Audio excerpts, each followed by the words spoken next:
Hello, everyone. Welcome to the final live chat of 2021. That is right. It is the end of the year, the final live chat of the year. Thank you so much, everyone, for all your support the last year. It's been amazing. It's been awesome. Whether it's on Twitter or here on YouTube, thank you so much for everyone for an awesome year. It was the biggest year for me ever in terms of all of my stuff. So thank you so much, everyone. You're all amazing. So let's end this year with a bang with one final live chat. No idea how turnout's going to be today, considering it's literally the end of the year. And hey, where you're at right now, it might even already be 2022. That's entirely possible. Not here in the US yet. We've still got half a day left before we get there, but it could even be 2022 already where you live. So, if you're already there, sweet. Hopefully 2022 is going to go a lot better for all of us than this last year did. That's for sure. So what can we talk about? Well, last week I took off for Christmas.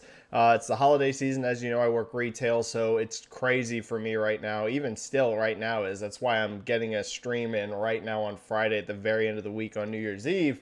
Only chance I had to do it. So, this time of year, as we know, there's not a ton of video game industry news, right? We hit those last 2 weeks of the year. Everybody's out on vacation. Everybody's chilling. They're doing other things. So not tons of video game industry news we could talk about. There's a couple new headlines that came out. For example, Final Fantasy 16 has been delayed by half a year. We don't know what the original release date was, so that's kind of nebulous in terms of what it means for a new date.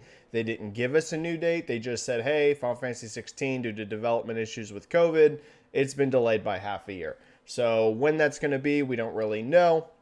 But they did say more new news in the spring, so we can talk about that if you want. I have a feeling one of the main topics is going to be looking forward to 2022, right? We're right on the precipice of a new year. What can we expect? Whether it's hardware sales, whether it's software sales, basically whatever. If this is your first time ever as part of my live chat, which I'm going to guess pretty much everyone here right now is probably a normal regular, but in the off chance that this is your first time ever in my live chat, basically the way it works, it's a stream 100% driven by you, your comments, your questions. We basically just break down the video game industry and talk about the latest topics in the gaming industry. It doesn't have to be sales, doesn't have to be data, business. It can be whatever you want. You just drop those questions down into chat and I get to as many questions as I possibly can. Two ways to do that. First of all, there's the free method. You just type a question, pops into chat, and I get to as many of those as I possibly can. Should be able to hit them all today pretty easily. But the other way is going to be the super chat option. Type a donation, whatever you want,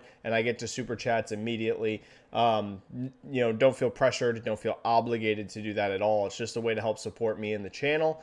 And I think we're good. No real housekeeping notes because this is the end of the year. I think next year I'm going to try, and we're going to see how it goes.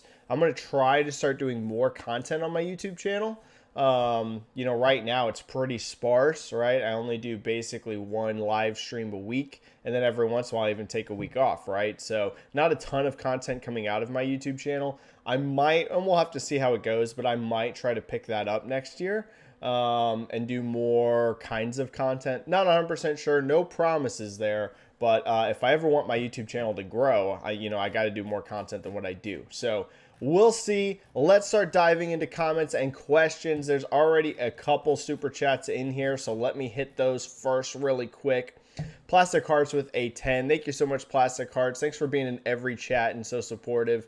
Benji Boy, happy holidays. What's a fond holiday gaming memory you have growing up? Oh, this is a great question. Mine is getting what looked like a wrapped N64 game from my uncle, but turned out to be Shaquille O'Neal's Kazam on VHS. That's awesome. The one that I always go back to for Christmas, and I have a ton of Christmas memories in video games, right? That was always it's been a lifelong hobby for me, like you guys know. So basically every Christmas, that was the go-to present from, whether it's my parents or my grandma, whatever. There was always something video game related coming. But one that's burned into my brain is my parents would always let me open one present on Christmas Eve, right? Me and my sister, we could do one on Christmas Eve, and then the next day, we did the big, Shazam or whatever, where you open a ton of them. So one Christmas Eve, I could clearly tell, the PS1 cases, as you guys remember, it looked just like a normal CD case shape. There were several of those under the tree. I knew there were some PS1 games there. Opened it up and got Crash Bandicoot 2. That was the one that I opened on Christmas Eve. I loved Crash Bandicoot 1, so it was pure luck that I opened Bandicoot 2 on Christmas Eve. And it's burned into my memory on Christmas Eve, just chilling with my dad and my sister and playing Crash Bandicoot that night. And then the next morning, right after presents were opened, we went straight back to Crash. So that's the one that stands out to me the most, but there's so many. And yeah, I'm hoping a lot of people are getting those Christmas memories now this year, maybe even for the first time, right? A lot of people might be getting their very first consoles, this holiday season. Thank you so much for that super chat, Plastic Hearts. That's a great memory for you, and thank you for all your support this last year. Timmer with a 2 super chat, just saying keep being awesome. Thank you so much, Timmer. Same to you. Thank you so much for the 2. Thank you for being here in like every chat this year. Same with Plastic Hearts. Those of you that are here for like every single chat, that's incredible. There are seriously some of you I think that didn't miss a chat this year. That's wild. Split End 89 with a 2 super chat as well. Thank you so much, Split End. Best mod in the business. One surprise game drop. Ooh, fun. You want to see in 2022. So a surprise, right? Not something we're expecting, not something announced. What is a surprise? I'll tell you what. For me, it's Dragon's Dogma 2. That's the one that I'm really hoping comes out next year. Who knows if it'll actually make it or not. There were leaks from Capcom a while back that said that game was, I believe the target year was 2022, but then of course a lot of those leaks were like pre-COVID or they were like at the very beginning, so tons of stuff has changed in the industry as we know. So that would be the one for me. Like if one game dropped that is just unexpected in terms of like there's no confirmation this game's coming yet, it's not officially announced. Dragon's Dogma 2. I loved Dragon's Dogma, the original. It was a bit of a diamond in the rough, right? That game wasn't perfect. It was really Capcom's first attempt to make something like that, right? Whereas more of like a Western-styled RPG. Keep in mind, the game, of course, had tons of that Japanese influence, even had some like Monster Hunter, elements to it. But that was kind of like their first like attempt to try to make more of that Western RPG style mixed with their, the Japanese. So I think the sequel could be really incredible, especially if they're using RE Engine, which it sounds like they are. So that would be the one for me, Dragon's Dogma 2. I will freak out if that game, I would have said Alan Wake 2, as you all know, but we finally know that game's coming and it's 2023. So Dragon's Dogma 2, that's the surprise I want in 2022. That would make me go nuts. Thank you so much for that super chat, Split End. All right. Super chats are cleared. Let's start diving into your free comments and questions. Sounds PP7. What do you make of Tom Henderson's report that Star Wars Eclipse is having development issues? Do you see it ultimately coming out, being rebooted into something new, or the next canned Star Wars game? This doesn't surprise me if this is true, to be honest with you. Quantic Dream was quiet for a really long time. Like, what year did Detroit come out? That was a while ago. When did Detroit come out? I'm going to double check that. Was that 2018? Let me double check that. Was that 2018 or was that even 2017? Yeah, 2018, but it was the beginning. So May 2018, so they hadn't talked in over 3 years, right? Because you go 2019, 2020, 2021, and they just announced their game at the very end of 2021. So they went basically over 3 years without saying anything at all. And Quantic Dream isn't, from what it sounds like, this game isn't actually the normal Quantic Dream gameplay style. It sounds like this game may be more action oriented to a degree. Now, of course, this is going to be a Quantic Dream game, I think, in DNA, where it's really, that choice driven, narrative focused, kind of linear type thing. I'm not expecting this to come out and play like, Star Wars Jedi Fallen Order or something like that. But it does sound like that the gameplay elements are a little more intensive than they were in past Quantic Dream games, right? Like there might be a little bit more action and stuff to this. So anytime you're changing up significantly what types of games you make, that always has a risk of posing problems. And then of course you also know, as everyone does, that Quantic Dream has had a, let's say, rocky last few years in terms of like the way they're seen within the industry. So I wouldn't be surprised if that is causing issues internally in terms of work culture. So this doesn't surprise me. You know, I have no idea if this is true. Tom Henderson seems to be pretty reliable overall. I know he has had some misses, but that's true of basically like any insider. As long as you've got some like track record of being correct on some things, I'm willing to give you the benefit of the doubt. As we all know, there's some insiders out there that just make up everything they say. I don't think Tom Henderson is one of those people. Saying that we're going to go with it, this is true, I'm not surprised. Now, do I think it's going to get canned or not come out or not, rebooted or something? I don't think so. I think it really will come out, barring something crazy happening with David Cage and Disney, because keep in mind, Disney is a company that is really focused on like perception. They don't want to be seen as like this, bad company or working with quote, quote, bad people or something like that. And so unless something really bad happens with David Cage and stuff, and like Disney gets a lot of pushback about partnering with them, maybe you could see Disney pull support if something like that happened. Otherwise, I do think it's going to come out. The trailer did ridiculous views. I tweeted about that like right after the trailer came out at the Game Awards. It was by far the most viewed trailer from the Game Awards, like not even close.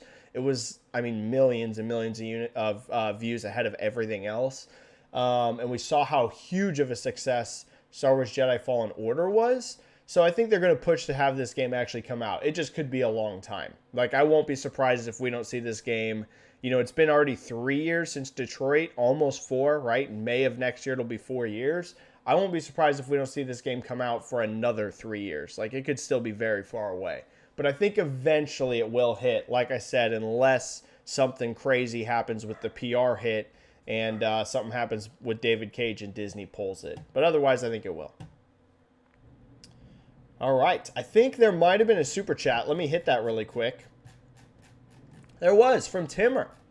Timmer with a 5 super chat. Nintendo spending $25 million to launch Pokemon in the West has to be one of the best investments Nintendo ever made, if not the best. Absolutely, Timmer. You want to talk about money well spent. $25 million for what Pokemon has become in the West is just, it's a laughably good gamble, right? Like, you want to talk about incredible. Whether it's, keep in mind, everyone always talks about the games and how much money the games generate, which is true, right? The games generate ridiculous revenue. But then you also want to factor in, and I know Nintendo doesn't, fully own the Pokemon company or anything like that. It is a separate entity, but it all lifts all boats, right? The whole thing all goes together to lift everything. So whether you're talking about how big the anime has been forever, it's still around. Whether you want to talk about, the trading cards and all of that, the way that brand has become just a juggernaut, right? Truly one of the biggest brands in the world of anything. Not just one of the biggest gaming-related brands, but one of the biggest brands of anything. So yeah, $25 million for what they've gotten back long term. It's one of the best investments of all time. So without a doubt, Timmer, without a doubt, one of the best moves Nintendo ever made. Without question. All right. Sorry, my dog's going crazy. He's barking at somebody outside. He'll stop, but I'm sure you can hear that. The Deadly 8. Hello there, Benji. Do you think we will still see significant game delays throughout 2022? Yes, some.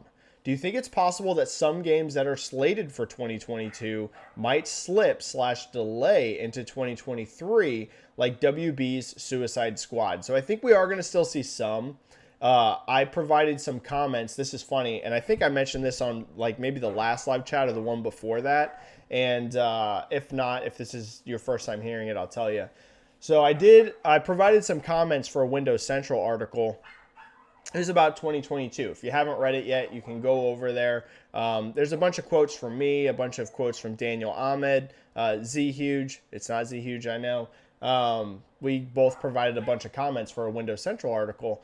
And one of those topics was, hey, are we going to still see game delays in 2022? And I had mentioned that Definitely, I think you're still going to see some that are pandemic related. There's no doubt there will still be some, but I think the actual pandemic impact will be less in 2022 than what it was, let's say, in 2021, right? I think there will still be some of that, but less. But one thing I had mentioned is we might see some dates move around strictly by release dates, because keep in mind, so many games got pushed out of 2021 into 2022. Like with the calendar, you need room. You don't really want to be launching giant AAA games right on top of each other, especially the same day outside of like the holidays. You can kind of get away with that during the holidays. You do start to see that kind of thing there, because you're at the holiday season. Everyone's spending money like crazy. But through the rest of the year, you don't really want to drop games right next to each other, right? And I had provided this comment right before Sifu got moved up. And keep in mind, that was 100% moved up based off of release date timing. So this quote proved to be accurate in my prediction there, because originally that game was going to come out like sandwich right between Elden Ring and Horizon, right? I think it was going to go Horizon, Sifu, Elden Ring, if I'm remembering correct. And now that game comes out before the other two, which is very, very smart, considering like that game would have been buried. If that game came out right in between or after those two games, it would have gotten completely lost. Regardless of how good it is, those two games dropping back to back would have just buried it. So I think moving it up 100% had to do with release timing, because now it's before both of those games. And that was super smart. I still think that there's going to still be some movements and stuff with where people are looking to see where games are going to go where. Right now, though, what's crazy, there's so many games we know are coming next year, but also aren't dated. Like, there's a ton of games that just have a nebulous 2022. If you look after, let's say, like March-ish, like the actual calendar's not that full. We're all going nuts about, wow, early part of 2022 is so insane, and it is. Like, you look at January, you look at February, it's incredibly stacked. Even early March, right, because Gran Turismo 7 hits like right after these February games. But once you start getting into like April and May, there is still some big releases, but it's not as crazy as it is in those first 2 or 3 months. But we know there's tons of games not dated yet. So we're going to have to see kind of how those fall on the calendar. I still think you're going to see some delays strictly because of COVID and things like that, but it's not going to be as bad as last year. I can almost guarantee you that. Like, so many games moved out of 2021 into 2022. It's crazy. I would not expect, like, 15 or 20 games to get delayed out of 2022 into 2023. I just can't see that. Some, yes, not all. I think Suicide Squad actually is going to make 2022, simply because that last gameplay reveal still said 2022. I think if they thought that game was going to be delayed, that would have been the time to announce it was delayed. And the fact they still stuck 2022 on there makes me think they're feeling pretty good that it is going to happen. So that one in particular, I do think makes it Deadly 8. Some might get delayed, but I think most of the games that are delayed out of 2022 were never announced. That's my guess, right? If a game was going to be in 2022, but now it's 2023, that's probably a game that never got officially revealed. So most of the stuff that's announced, I think, is pretty safe. Now, it might move some months, right? Like we saw Saints Row. Saints Row moved from February all the way to August. You still might see some delays within the year itself, but I think out of the year, not much. All right, I think we had a couple super chats drop. Let me hit those super chats. We do. We got a couple. Forzathon is back. What is up? Forzathon is back. So good to see you. Do you think Everwild could get canceled? Oh, yeah. Let's talk about Everwild. I forgot that this news has come out. Let's talk about it. Yeah, that game's in bad shape. Do you think Everwild could get canceled?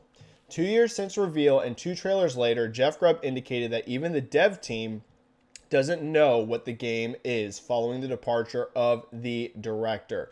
Yeah, this game is in bad shape. Now, I ain't going to say anything other than that. Jeff Grubb has already said a bunch. I'm going to let Jeff Grubb's comments be the public comments since he went out there and talked about it. Everwild, yeah, not looking good, right? It does seem to be a scenario where truly, and I don't know, trust me, Jeff Grubb knows way more about this than I do. I guarantee you he knows way more. But it does seem that the game is not in a great spot in terms of its nebulous. My biggest thing that I'm confused by with Everwild, let's talk about it, right? Like I saw Grubb's video that he did with, I think it was Xbox Era's podcast. I think it was with Special Nick. And the thing that interests me the most about this is basically they don't know what the game is. And to me, it's so obvious what this game should be. And I don't mean that as in like, oh, Rare, I know better than you. Not that kind of thing at all. Trust me, I don't make games. These people know way more about game development than I do. But I'm just saying, like, from an outside observer, reading the tea leaves, reading what people talk about, like, to me, it seems obvious this game should literally just be Xbox's Breath of the Wild. Like, that's what people want it to be.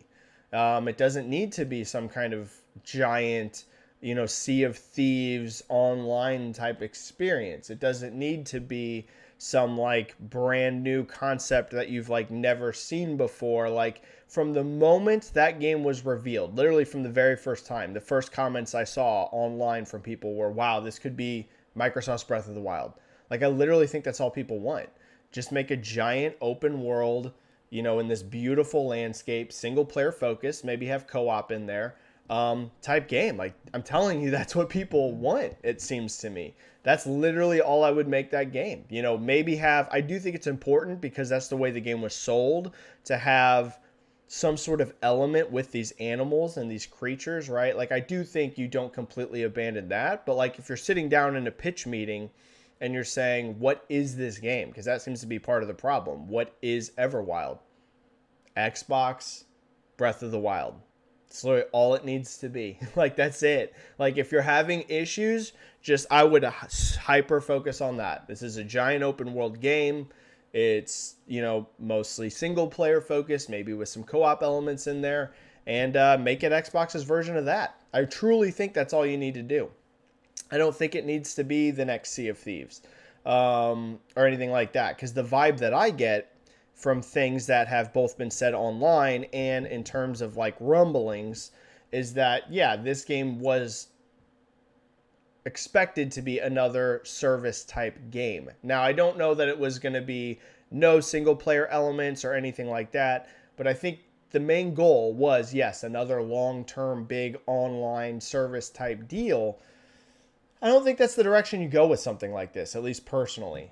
Could be totally wrong on that. Maybe that's what Xbox is all in on and that's what they want it to be, but I would not. I would make it their version of Breath of the Wild. Do I think it'll get canceled? I actually do think there's a chance, yes, that this game gets canceled. I do think so. I hope not, but I think it could be, and I was talking about this with some other people, and man, that would be a bit of a stain on Rare, right? And I don't mean this as in like Rare's doomed or anything like that, because Sea of Thieves has had a turnaround to become just a giant success. But if Everwild's canceled, Sea of Thieves again, that game came out in what, 2018? So we could go a long time. Yeah, March of 2018. If Everwild gets canceled, then you're going to have to start up another project after you've spent all this time on Sea of Thieves, on Everwild. Then if you can that, you got to think it's at least another 3 years before you get another game out.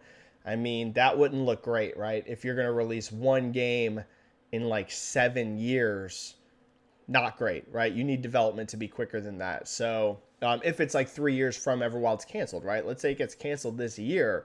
I don't think you see a big Rare game, maybe a smaller project, but I don't think you see a big AAA Rare game until what? Are we talking 2020? If it's 2022 now, 2025?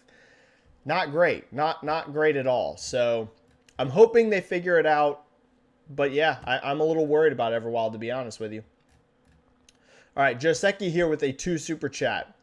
Off topic, will you see Belle in theater next month? What is Belle? What is it? I'll be honest with you. I've missed this. What's Belle? Is this something I should know? Belle in theaters nationwide January 24th or January 14th. Oh, is this an animated movie? I was not familiar with this movie, to be honest with you. I'll have to look into it, Joseki. I'll have to look into it. Is it looking good? I've completely somehow missed this movie, Joseki. I have no idea how. I mean, it looks cool from the little bit I'm seeing right now. All right, I'll have to look into it. I had no idea this was a thing, Joseki. I'll look into it, and then I will let you know next live chat. But maybe. I might. Very well might. Kevin Conye, and thank you for that super chat. Kevin Conye now here with a 5 super chat. Thank you so much, Kevin. Happy New Year, Benji. What's going on with Switch stock? Yeah. No models are available at all in the NYC area. Can they restock enough for Pokemon in January? Okay, Kevin. So, yes, Switch is hitting shortages now. Everybody's hitting shortages. Here's what I can say about inventory, stock, sales, all that kind of stuff. So Switch is definitely providing more units than anybody right now, right? And it's not even really all that close, especially on a global scale. Switch by far is shipping the most units at the moment. Like it's not even really close. Now, the thing is even with being able to manufacture more units than Sony and Microsoft currently can, there still is a hard cap on the chip shortages, right? There's only so much you can do. So chip shortages are even affecting Switch, even though it's a much more mature process, even though the parts that are included in it aren't near as cutting edge in terms of like the latest and greatest designs. They're not competing for the latest and greatest chips, but there's still only so much that can go around, right? And even Switch is starting to hit these massive shortages. Here's what I can say about, because people ask me all the time about sales, predictions, that kind of stuff. December was great for Switch. From what I've been able to see, it looks like it's going to do much better than November, which was already huge in the US. I'm expecting December to be even bigger. And one thing that's particularly a standout is a huge boost in OLED supply. Huge boost. Like that console has been severely supply constrained really ever since launch, right? And that came out in October.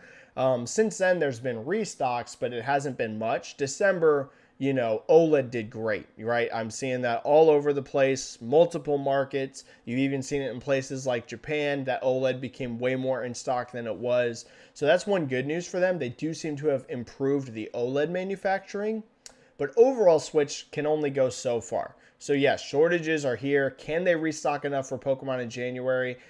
I think so. Yeah, I think so to a degree. After holiday sales do die down, right? They're still going to be big, but they're not as crazy as they are in November and December. And Nintendo was doing a pretty solid job, not perfect, but solid job of providing stock before the holiday. September, for example, right? We've talked about this on the chat before. Switch was plenty in stock. It wasn't really sold out much of anywhere. Like you could walk into just about anywhere and find a Switch. It was really once holidays hit that it got wiped. So I think in January they'll be all right. That demand is going to come down. You might still see some shortages, but I don't think it will be as brutal as it is right now, Kevin. The bigger issue outside of Switch is still just PlayStation 5 and Series X. Those are still just ridiculously supply constrained, and they will be all through next year. All through next year. All right. Thank you for those super chats, everyone. They're cleared. Let me get back to free questions. Forzathon is back. Benji, what do you think is the one thing that each console manufacturer improved on? Ooh, in 2021 versus 2020. That's a great question, looking back at the year. And the one thing each should aim to improve over the next year. Wishing you and your fam a great 2022. Forzathon is back. Thank you so much. All right, let's look at each one. That's a great question, by the way. Great one. Like, great. That's fantastic. Okay. So each console manufacturer, what did they improve on this last year versus 2020?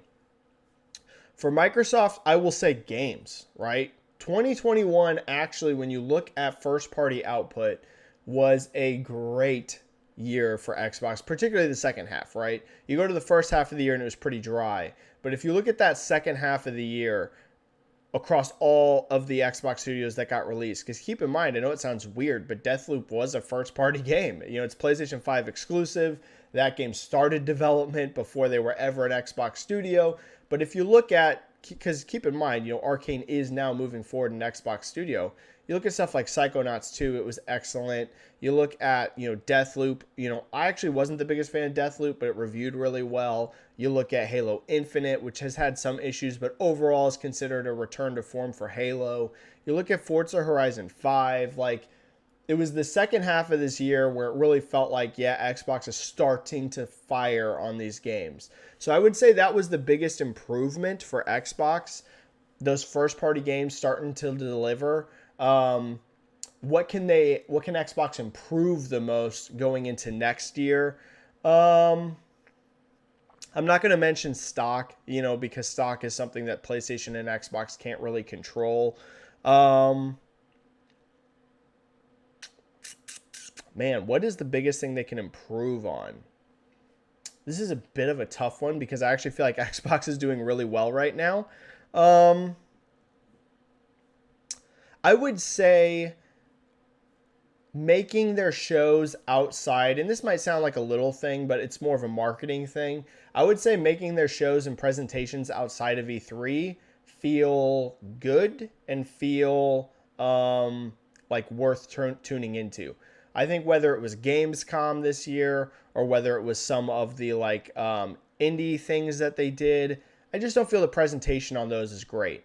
E3 I thought was a home run, right? E3 this year was amazing. But some of their other presentations to me just didn't feel that great in terms of like the way it's delivered, the way it's structured. Like, for example, Nintendo is just so much better about Nintendo Directs than what Xbox has been able to do with their smaller presentations outside of E3, right? Even if it's like a Nintendo Indie Direct, it just it hits so good, the flow's so good.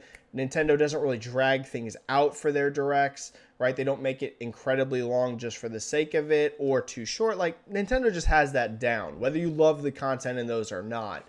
I feel like Xbox, on a marketing standpoint, that's one thing they can improve. They always go big on E3. Their last E3 was great, but your other presentations I feel like need to be a little bit better. So that's what I would say for Xbox. For Sony, what was the thing that they improved on the most?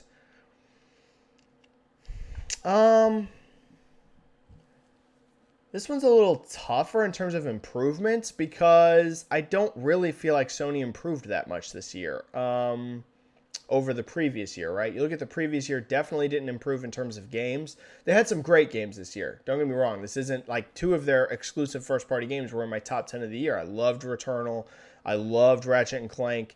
But, I mean, you look at the year prior, and it was The Last of Us. It was Ghost of Tsushima. I don't think this year, or if you look at 2018, you had stuff like God of War, Spider-Man. Like, they've had some amazing exclusives before. So I can't say this year was an improvement in games.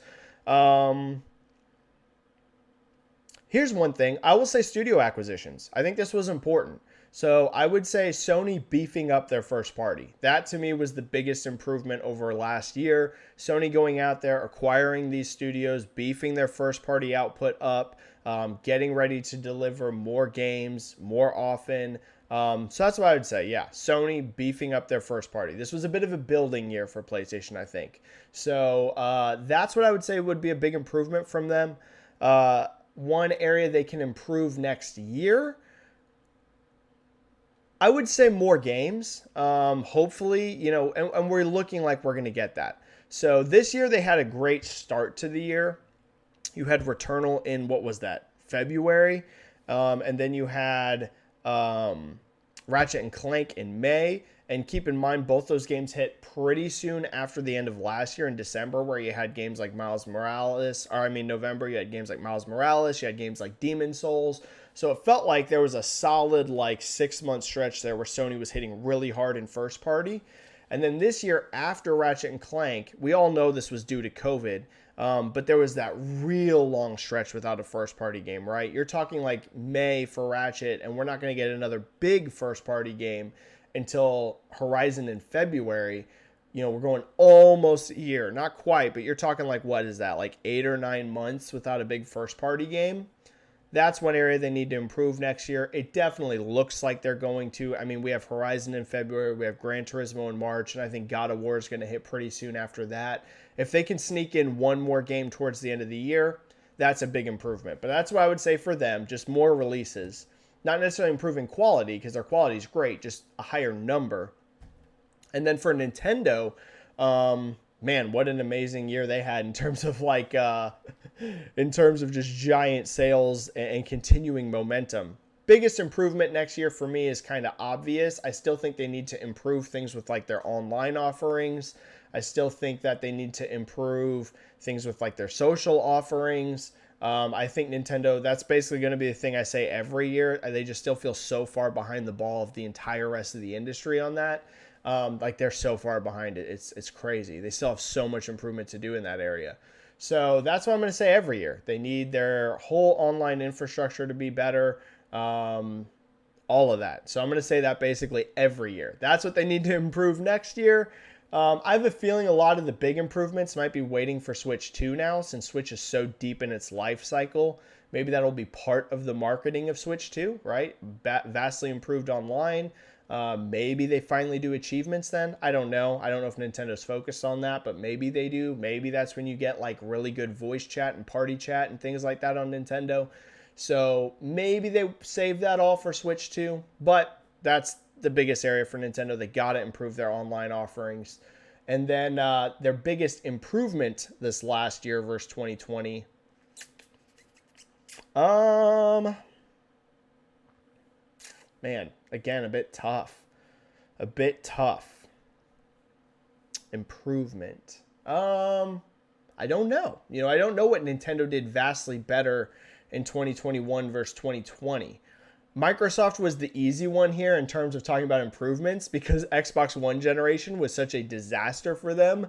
They had like the most room to improve, whereas Sony's coming off such a high and Nintendo's coming off such a high that it's harder for these ones to talk about like what did they do way better. So honestly, for Nintendo, I'm not going to talk about something they did way better, but I'm going to say something they've done great, and that's just to continue momentum. They were the best-selling console in the U.S. every single month this year but one. December NPD hasn't come out yet, but it's going to, and Nintendo's going to be number one. So, honestly, just continuing their incredible momentum, I'll count that as a big win. So that's what I would say for them. I know it's not like an improvement, but it's something that's pretty important. All right. Thank you for that great question. It was a long answer, but it was a great question. I think we had 2 super chats drop. Let me hit these super chats. Tauncy K with a 5. What is up, Tauncy K? Hi, Benji. How do you do this? Having, same like me, full-time job, wife and kid, and still playing that much games. Wish you the best in 2022. Thank you, Tauncy K. So, yeah, I'm pretty freaking busy between all of the various things I do, and I still don't do near enough of what I want to do, right? Like I was talking at the beginning of this chat, if my YouTube channel's ever going to really grow, like I got to do more content, right? Like that's literally the main reason why my YouTube channel has basically stalled. If you want to be successful on YouTube, you have to have a lot of content, and I just don't do a lot of content. I do about 1 stream a week. That's not enough. So even though I do a lot, right? Whether it's researching stuff, tweeting stuff, doing these YouTube chats, I do work a full-time job. I do have a 3-year-old daughter, like all of this stuff. Here's the thing. I have no social life. And I know that's going to sound sad to you, but it's true. I have no social life. I have no friends that I hang out with. Nothing. The last time, this is going to sound really funny, but I literally know the last time I hung out with somebody. You want to know the last time I hung out with someone that wasn't literally a family member? It was September of 2020. I have not hung out with another human being outside of work that is not a family member since, it's over a year. September 2020. So September, October, November, December. It's been 15 months since I've hung out with someone. That's pretty sad, right? I have no social life. I have none. Zero social life. It doesn't exist. I basically go to work and then I come home, hang out with the fam, play games, do my Twitter, do my research, all of that stuff. But I'm not like a super popular guy that has tons of friends and all that kind of stuff. I have like no social life.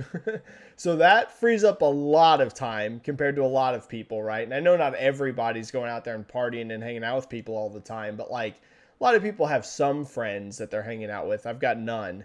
So that frees up some time right there, having no social life.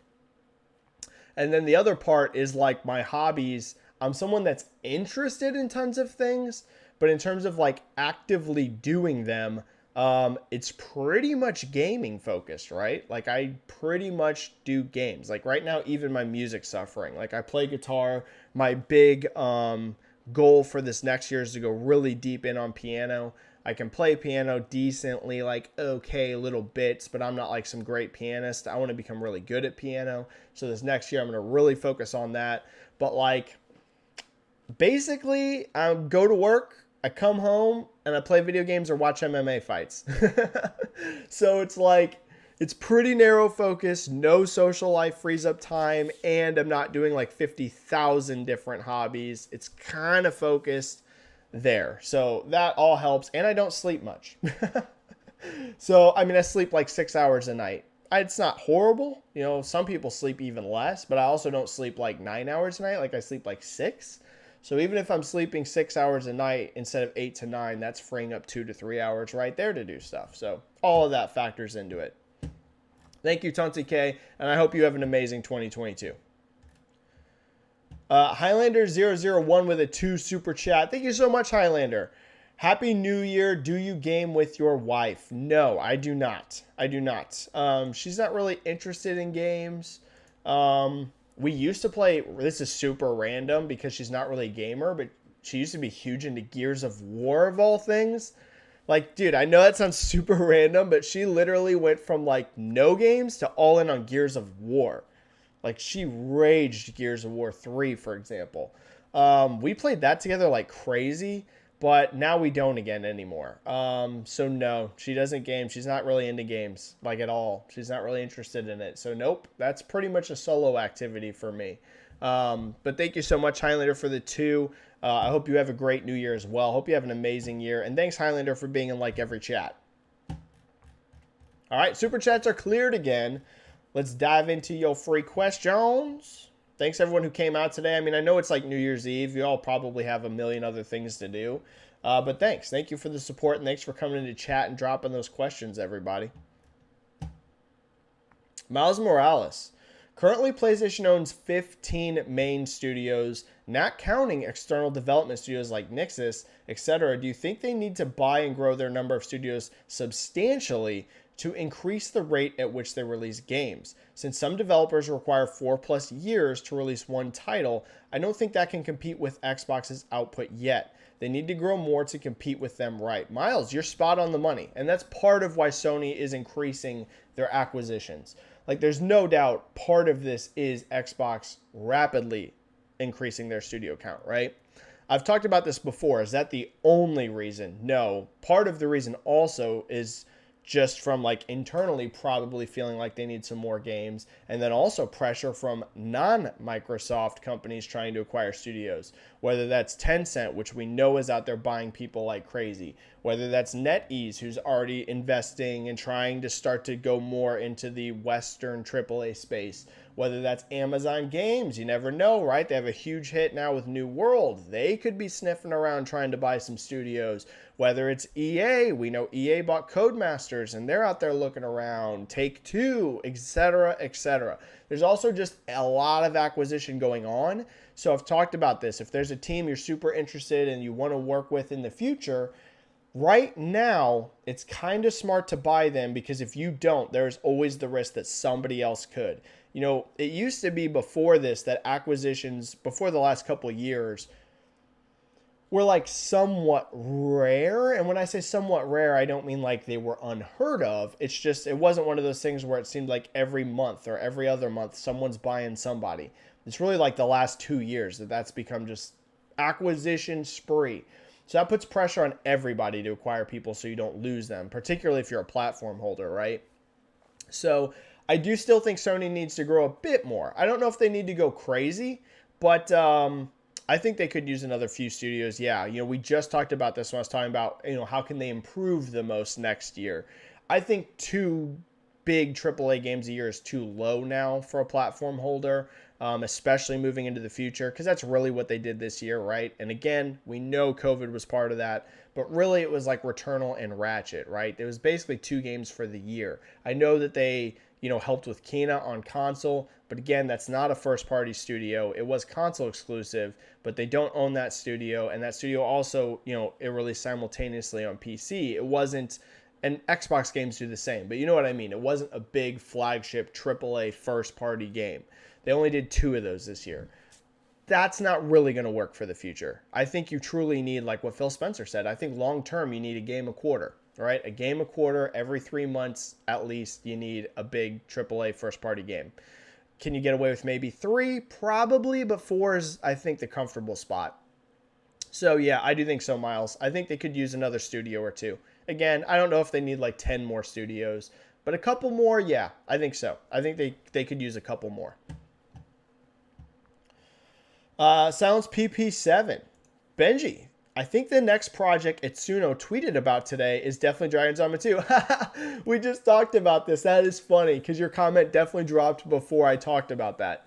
Do you think it could release in 2022? Already looking to be a stacked year. Or will they only announce it? Sounds PP7, I definitely think at the very least they announced Dragon's Dogma 2. Hard for me to imagine they don't, because here's the thing we know. They haven't said this, but we know this. Dragon's Dogma 2 has been in development in some form since shortly after Devil May Cry 5 came out. And that was what, 2019? Is that right? Let me double check myself. I want to say it's 2019 that came out. Or that could even have been 2018 as well. Because, dude, 2018 was stacked. Nope, 2019, I was right. So that game's been in development now for, let's say it started shortly after that. Of course, you don't immediately start. I'm sure that they had to do some patches and support and stuff like that for Devil May Cry 5. But let's say it started sometime in 2019, not that far after DMC 5. It's been in development now for a while, right? At least 2 beefy years of development, and probably a little bit over that. Probably like 2.5 years. So at the very least, I do think it gets announced in 2022. If it will release that year, again, like I said, I think it'd be a great surprise, but I don't consider that a lock at all, especially for the type of game Dragon's Dogma we know will be a giant open world game. Those are always a huge undertaking. So, that game could release in 2023. I'll say if it does release in 2023, though, I think it's early. I think it'll come out like March, April, May of 2023. So either very late 2022 or early 2023, but it's definitely getting announced next year. No way they don't announce it, because it'll be over 3 years in development. At some point next year, they'll announce it. They will. Hammersley Ford, I won't be able to watch it live, but I just wish to say Happy New Year, everyone. Happy New Year, Hammersley Ford. I hope 2022 will be the year of peace and a lot of good games. Here's hoping. I think there's a legitimately good shot that 2022 is our first good year, since 2019. I do think so. We all know 2020 sucked. We all know 2021 sucked. Was there good elements of those years? Yeah, I'm not saying like everything was bad about those years, but overall, like if you weight the years, like how was this, a good year or a bad year? 2020 and 2021, not just in games, but across the board, is going to be looked at as a rough couple of years.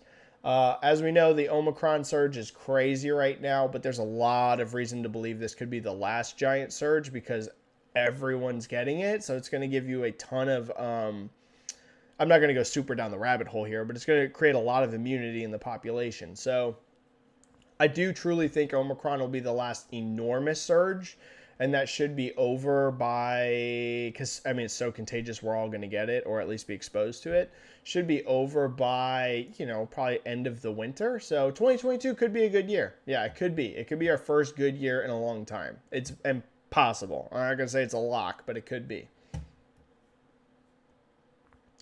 Costas here. Hi, Benji. It's been a while. What's up, Costas? How big do you predict Horizon Forbidden West and Gran Turismo 7 will open in terms of first month sales? I've said this a lot. Horizon's going to open to at least 3 million. Maybe that sounds, optimistic to some of you. It ain't. That game's going to launch with at least 3 million in its first 3 days. It's going to be up there with the biggest PlayStation first-party releases of all time. Will it be number 1? I'm actually not even ruling that out. And I know that might sound wild. People might say, there's no way, there's no chance, the hype's not enough. But here's the thing that we saw at the especially last few years of the PlayStation 4 generation. Sony was turning their franchises into serious juggernauts. They broke their own record multiple times in a row. You saw God of War come out, break their 3-day record. Then you saw right after God of War, Spider-Man come out, break the God of War record. And then literally the next year, or it might have been, The Last of Us was what, 2020, so never mind. It wasn't the next year, but it was the year after that. Then you saw The Last of Us come out and break that record. So they're on a bit of a roll in terms of increasing the sales of their first-party games. Like, it's not even close. You look at how much PlayStation 4 first-party sold, and you compare that to the PS3, PS2, or PS1 days, like across the board for first-party, and it ain't close. PS4 was by far the strongest generation Sony's ever had for first-party sales. PS5, I expect to simply continue that trend. They've built those brands up, and the PS5 install base might not be big enough by itself to have, these kind of record setters we're talking about. But keep in mind, Horizon is on PS4 as well. PS5 will sell the bulk of units, but it's still going to sell some on PS4. I think there's literally no chance this game doesn't do less than 3 million in 3 days. It will happen. It will sell 3 million in 3 days. Can it sell the 4 million that The Last of Us hit? That is tougher. I am by no means telling you that that's a lock. It absolutely might not happen. I don't think it's impossible. I do not think it's impossible simply because of growth. But it will do 3 plus. Yeah, it'll do 3 million plus in 3 days. And then Gran Turismo 7 is a bit of a harder call because Gran Turismo has been on a bit of a decline now for quite a while, but I expect 7 to be a rebound for the franchise. So 7 is definitely, in my opinion, going to sell better than Gran Turismo Sport, and it's definitely going to sell better than Gran Turismo 6. So putting an exact number there, man, that is seriously tough to me. We're talking first month here for Gran Turismo. Definitely a few million. It will sell a few million in its first month. It ain't going to come anywhere close to Horizon. It's just not. It ain't going to be close. We're talking about Forbidden West. It ain't going to be close to Horizon Forbidden West. Not at all. But it will be big, especially in Europe. US, I don't expect it to do that well. Decent. It'll do good, but it won't do like great. I think it'll do pretty great in Europe. So a few million. An exact number there, I don't know. But I could see, in its first full month, I could see it getting into that 3 to 4 million unit range. I think so. I think so. If it does over 5, that would be a surprise to me, to be honest with you. That'd be a pretty big surprise. But I also don't expect only like a million.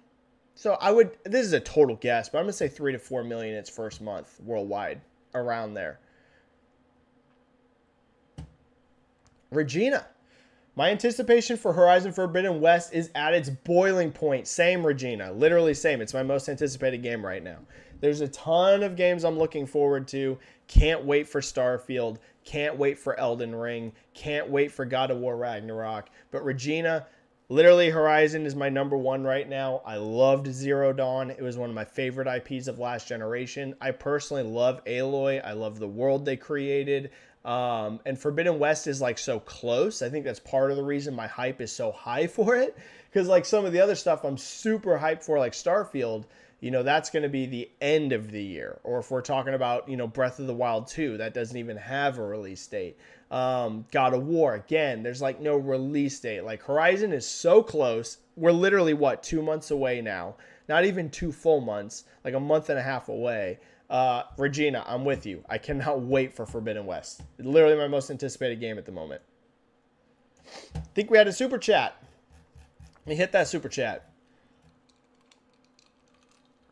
We did. Plastic Hearts. What is up, Plastic Hearts? Dude, that's your second super chat. Thank you so much.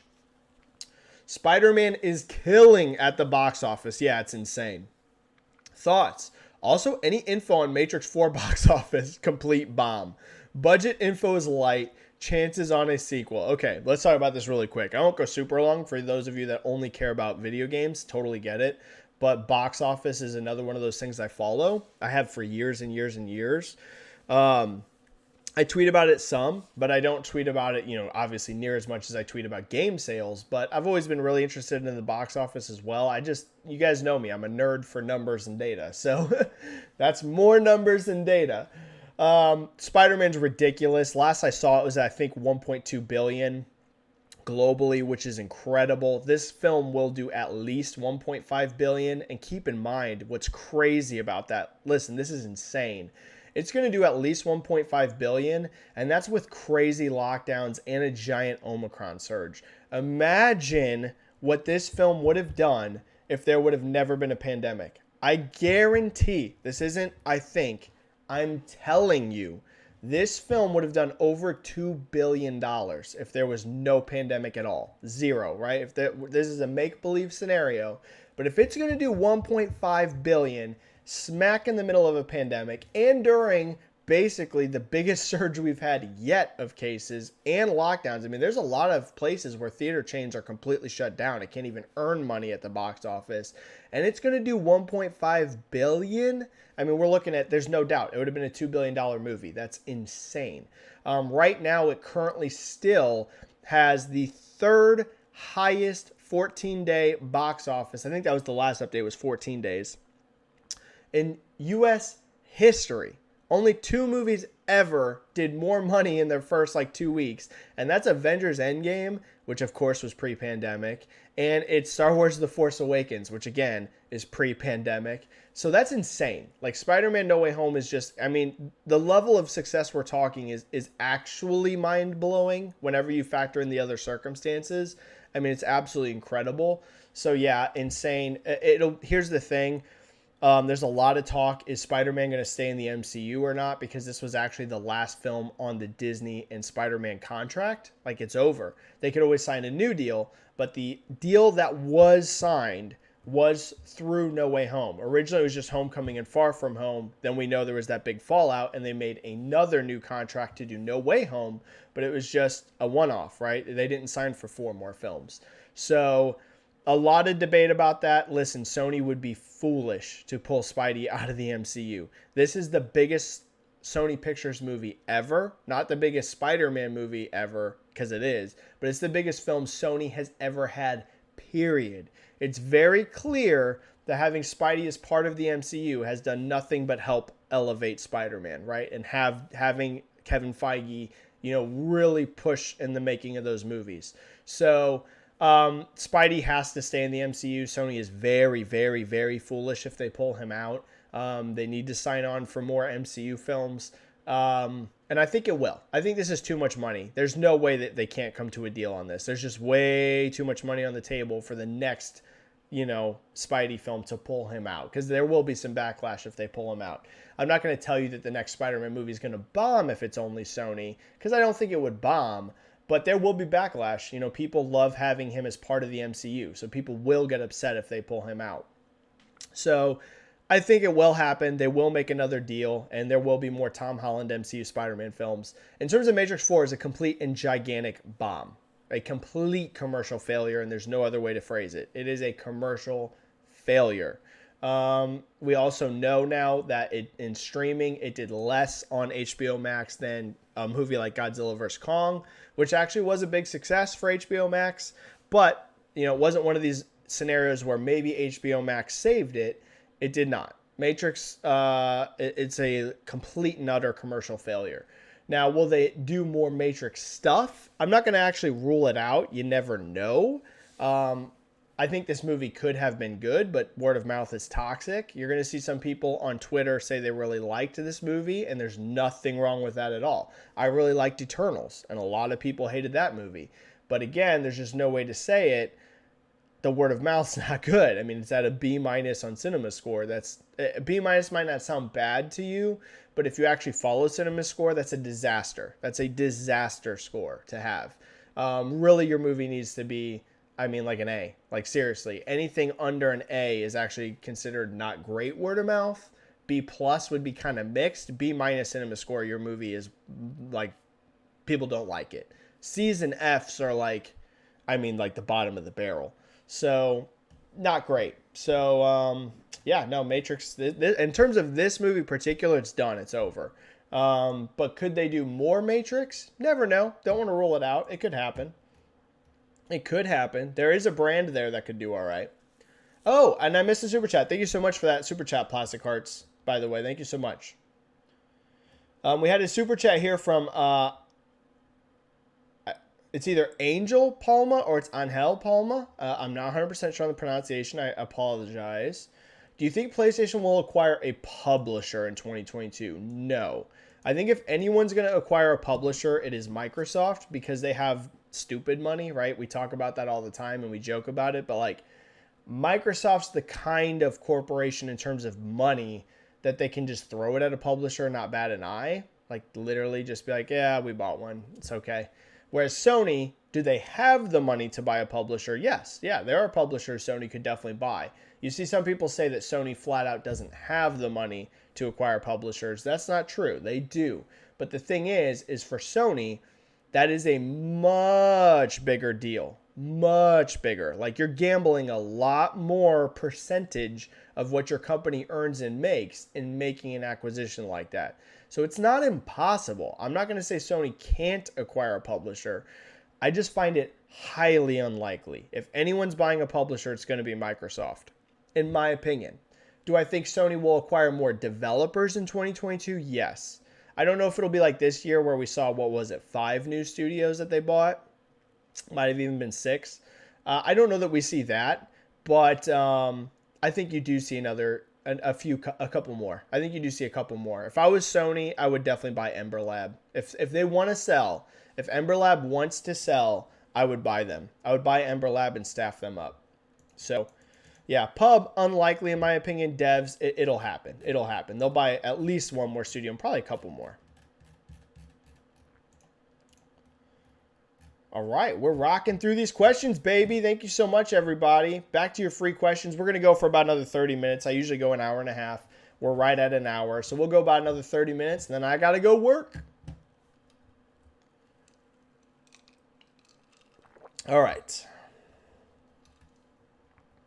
Elias Stapleton. PlayStation will have an amazing 2022. Absolutely, yes. They're going to have an amazing next year. If nothing gets delayed again.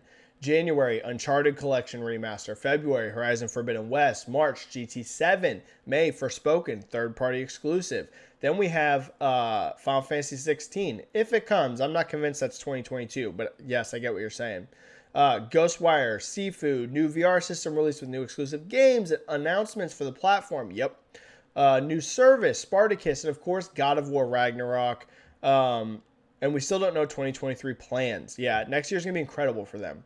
What do you think of PlayStation 2022? And what acquisitions for Nintendo, Xbox, and PlayStation do you predict? Thanks. Long question, but you make a great point, Elias. You know, I've talked about this. I see some people getting really salty at media, and I don't consider myself media, but I get lumped into this. Drives me nuts because I know some of these people, and I know they're not what people are accusing them of. You've seen some people in the last, 3 or 4 months getting really mad at media in gaming, saying that they're all being Xbox biased and all this kind of garbage. Here's the reality. Whether it's me, whether it's Gene at the Washington Post, whether it's Paul Tassi at Forbes, or all these other people that people are going after, it doesn't have anything to do with Xbox. Xbox had more news the last few months. There's no other way to talk about it. They released a huge game in Halo. They released a huge game in Forza. They had, a lot of momentum through things like Game Pass. There was just way more to talk about with Xbox in the last few months than there was with PlayStation. What did people really want, media?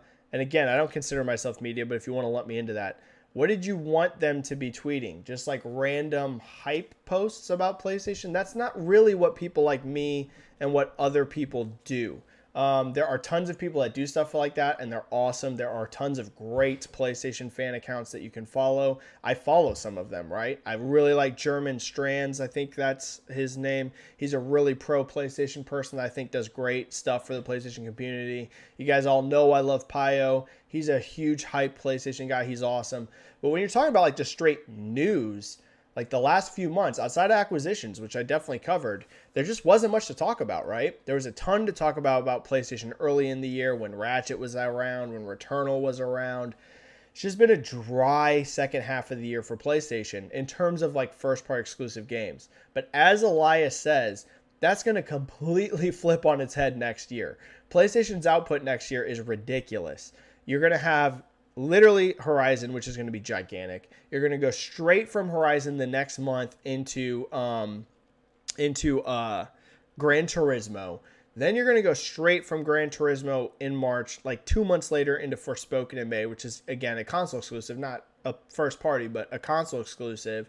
Then, from what I'm hearing, and who knows if that sticks, but I heard this a while ago, I've talked about it, I'm hearing God of War in the summer.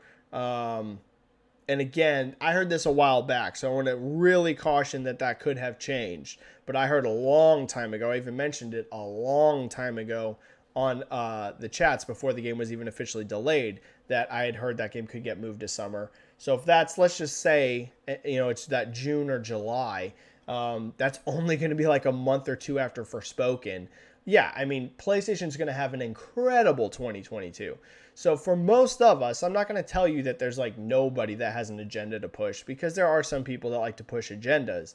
But most of gaming media, the reason it's been so much Xbox talk lately is there's just more to talk about. But Sony's going to have a ton to talk about next year. So I suspect, people like me and Gene, we're going to start to get called Sony fanboys, because believe it or not, I used to be called a Sony fanboy whenever I was tweeting a ton about PlayStation. It just is what it is. And actually, PlayStation looks like they have a way more stacked first half of the year than Xbox. So it's probably going to flip a bit, where the first half of the year is a lot of PlayStation talk and less Xbox. You know what I mean? So Xbox should have a good second half of the year with Starfield and Redfall. But yeah, PlayStation's next year looks incredible. Yeah, it's stacked. It's stacked. So just looking at your release slate here, yeah, it's going to be, PlayStation fans are going to be very happy next year. And in terms of acquisitions, I talked about Sony. I think Ember Lab makes sense. I would really do Ember Lab if they're willing to sell. That game was received well, and it was their first game ever, and it sold extremely well. You factor in those two, plus the cost of that studio is not going to be much, because they're a brand new studio with only one game under their belts, and they're not huge. I mean, that to me makes so much sense, it's ridiculous. If I'm Sony, I am actively talking to Ember Lab as much as possible, unless Ember Lab is talking some kind of crazy price tag, or they flat out don't want to sell. Some companies don't. But as long as they do, and they're not off, putting something crazy out there, Ember Lab, I mean, dude, it makes so much sense. Sony should be all in on that. For Nintendo, they're hard to talk about with acquisitions because they don't acquire much.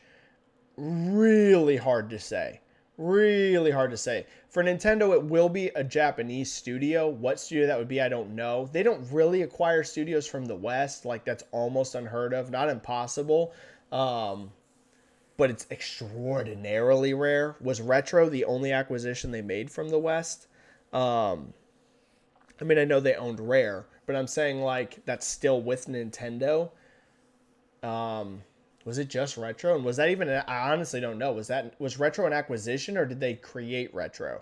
Not 100% sure on that. I think it was an acquisition. So a Western studio for Nintendo would surprise me. I won't rule out a Japanese studio, but that's hard to say what that would be. And then for Xbox, I've talked about before, I do think 2022 is the year that Xbox starts acquisitions again. I think they took a long break in 2021 to focus on integrating Bethesda. 2022, I think, is when you see acquisitions come back. And who that could be, who knows? It could be Avalanche, who's making Contraband for them. It could be, there was rumblings out there about Crytek, who knows? Doesn't seem to have been true, or at least didn't happen. IO Interactive is a possibility out there. We know IO Interactive is making an exclusive game right now for Xbox, but again, do they want to sell? Who knows? So what that will be, I don't know, but Xbox will do at least one acquisition next year, and maybe multiple.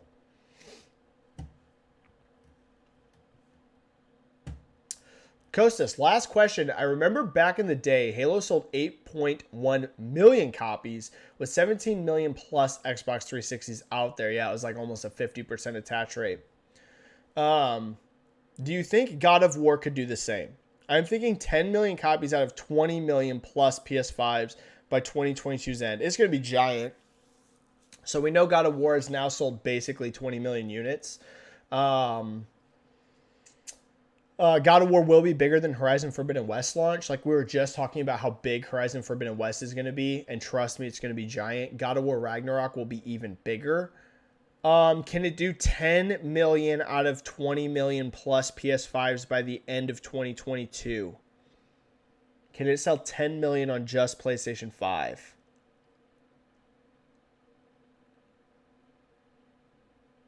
Yes. Yes, it can. Yep. Yep, it can. It can do it. Yeah, it can. I'm not going to tell you it's a lock, but yeah, it can do it. It can do it. It could have a 50% attach rate, yeah. Well, and by the end of 2022, keep in mind, though, PlayStation will be a lot higher than 20 million. A lot higher. So, will it do 10 million on PS5 by the end of the year? It absolutely can and probably will, because Sony will be way over 20 million by the end of the year. Like, way over.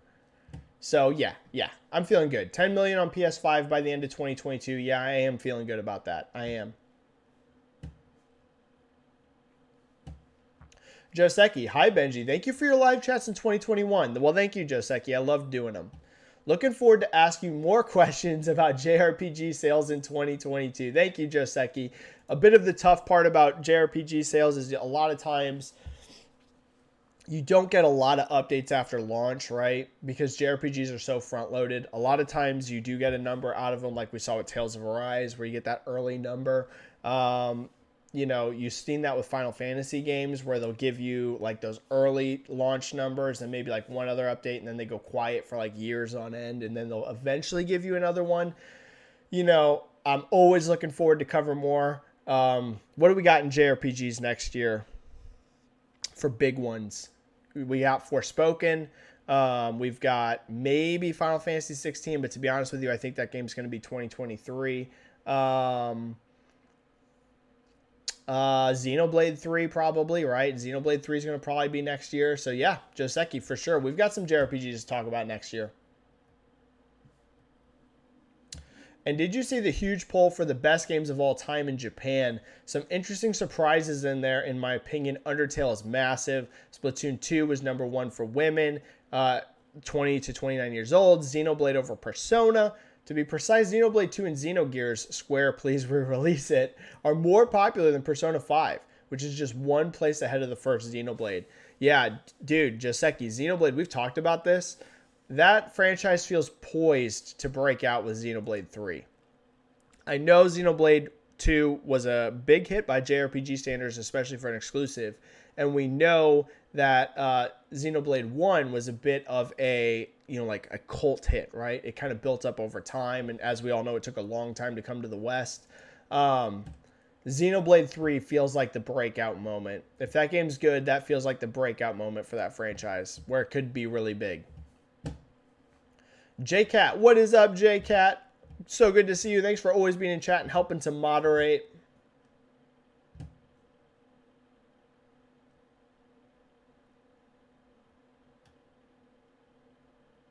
Oh, Joseki has COVID. Joseki, we hope you're doing well. So many people have COVID right now. My sister has COVID. She's doing all right. I hope you're doing all right, Joseki. It's going around like crazy, like crazy. I know so many people with COVID right now. It's like unbelievable. But I hope you're doing well. I hope it's not hitting you too hard. I hope you're doing great. Sorry to hear that, Joseki. Brandon 1. Hi, Benji. What are your expectations for lifetime sales of Hogwarts Legacy? Huge. The trailer on PlayStation Channel has over 27 million views. Yeah, so huge. Here's the thing. Harry Potter, no doubt, as a brand, is in a bit of a weird spot because the Fantastic Beasts movies just haven't been the success I think they thought they were going to be. The first one was pretty big, but then there was a big drop for the second one, and I don't see much hype for the third one. I just think, and I hate to say this, I think focusing on Newt was a bit of a mistake for those movies. He's not that compelling of a character, and I think a lot of the reason people love Harry Potter is that more school setting, right? Like, like, I feel like that's why a lot of people love it. It either if you're a young reader, it gives you a lot to relate to. Like, even if you're like, it's a world of magic and you're not, obviously you're in the real world, but it gives you a lot to relate to if you're a younger reader or watcher of movies, because it's more people closer to your age. And then I feel like if you're an adult or you're older, it gives you a lot of nostalgia, right? You get like a lot of nostalgia for the school days. So I feel like I think that what they should have done is, if they were going to continue more movies, either having a new generation at Hogwarts or doing a spinoff at a different school in one of the other countries, right? Because as we all know, Hogwarts isn't the only school of magic. So maybe if you kind of wanted to take a break from that setting, which I don't know if this would have been smart, but I feel like going randomly following Newt, this brand new guy, kind of just talking about, Fantastic Beasts stuff, I don't feel like it really worked for what people love that franchise for. So those movies haven't been like a giant success really overall. You see them kind of trying to pivot that now, like the new trailer and the new movie is like so focused on Dumbledore and so focused on, the things people relate to. I think that's part of them trying to course correct. So that's, the movies are in a weird spot. Books, there hasn't been any new books in forever. There was Randomly Cursed Child, which wasn't, that well received. And then you also, of course, have all the drama with J.K. Rowling. So across the board, Harry Potter as a brand feels in a weird spot. But there's no doubt it is still literally one of the biggest brands in the world. And people have always wanted that awesome Harry Potter game. So if this is good, like, it's going to sell over 10 million units. There's not a doubt in my mind if it's good. If it's a good game, it will 100% sell over 10 million units. How many over that? I have no idea, but I'm telling you, it's a lock. Look at Star Wars Jedi Fallen Order. Different brands, Star Wars, Harry Potter, not the exact same brand, but you get a new big giant single-player Star Wars game that's overall well-liked, and it became a ginormous seller. If this is good, if you look at Spider-Man, super popular IP, you got that really beloved character, you finally got that Amazing Spider-Man game, huge seller. Harry Potter is definitely a brand that sits, it's not a debate. If you look at popularity, it's going to sit in that Spider-Man and in that Star Wars range. I'm not going to tell you exactly which one's bigger than the other. It's literally up there with those giant IPs. If it's good, it's going to do over 10 million sales, yeah. I'm not sure how much over that. Maybe it does 20 million plus. I don't know. 10 plus million if it's good, yes. Big question here is if it's good. That's the big wild card. It has to be good. But if it's really good, it will sell over 10 million. Joseph, Happy New Year's, Benji. What do you expect from PlayStation in 2022? I personally would love to see Sony bring Sly Cooper and Killzone back. We've talked about Sony a lot this chat and kind of what we're expecting. Here's one thing I hope to see this year is I really hope we see VR get revealed. I actually personally don't think PSVR 2 is coming out in 2022. I believe that's coming out in 2023. But if it comes out in 2022, that'd be amazing. But I would that's like the thing I'm most looking forward to seeing from Sony, just because it could be big. A lot of people don't realize how big Oculus Quest 2 is right now. So it has potential to be very big. I'm not telling you that's the thing I'm most looking forward to playing, because I'm really stoked for God of War and Horizon. But I'm most interested to see the new PSVR, how they're going to sell it, how they're going to price it, how they're going to market it, what's the software lineup look like. That's what I want to see. Samir, Happy New Year from India. Happy New Year to you in India. I hope you're doing great over there. I've said it a bunch of times on chat. People from India are some of the nicest I have ever interacted with. Whether it's my Twitter or my YouTube, seriously, people from India are very nice. I have noticed that. Y'all go out of your way to be super nice. And I like how you're always shouting out India. I see that a lot. It's awesome. It's really, really cool. Hope you're all having an amazing New Year's over there. Joseki. Benji, did you ever consider a podcast instead of YouTube? Yes, I'd love to have a podcast, but I need to find people to do it with. People may find it more easy to consume, yes, compared to a video format if your content is still going to be sales industry talk. Joseki, there's no doubt. There's no doubt. We've talked about it. I take the most obtuse way to grow my YouTube of any human being on the planet. I only do one video a week, and I do long form hour and a half, content once a week. That's just an interactive chat. Here's the thing. I love doing the live chat because the live chat's interactive and I like talking with you guys about the industry. As I've said, like just earlier in the chat, I have no social life. So for me, I get a lot out of talking to you guys and having these conversations, and you guys often make great points and you make great questions, and that helps me think about things. And like, I love doing the live chat. Live chat's never going to go away, but like to grow my stuff and to make content that people would maybe enjoy more and has a broader reach. Oh yeah, there's so many things I could do.